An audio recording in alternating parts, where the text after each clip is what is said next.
খ্রিস্টানদের এজেন্ট দালাল যারা আজকে সোশ্যাল মিডিয়াতে আত্মপ্রকাশ করেছে, আজকে তারা নবীর তাজিম প্রদর্শন করলে বাধা দেয়, আজকে নবীর সম্মান প্রদর্শন করলে বাধা সৃষ্টি করে।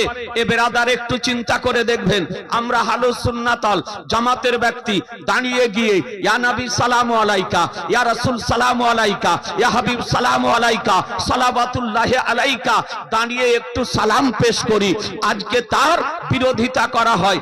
নবীর যদি দাঁড়িয়ে সম্মান প্রদর্শন করা হয়, তার জন্য নাজায়েজের ফতোয়াবাজি করা হয়, বেদাতের ফতোয়াবাজি করা হয়, হারামের ফতোয়াবাজি করা হয়। এদের ল আলাদা রকমের। নেতার যদি সম্মান করা যায়, এর বিরুদ্ধে ফতোয়া হয় না। লিডারের সম্মান প্রদর্শন করা হয়, এর বিরুদ্ধে ফতোয়াবাজি করা হয় না। আজকে নেত্রীর বিরুদ্ধে, আজকে নেত্রীর সম্মান প্রদর্শন করা হয়, তার বিরুদ্ধে ফতোয়াবাজি করা হয় না। কিন্তু নবীর সম্মান প্রদর্শন করলে আপনার ফতোয়াবাজি করা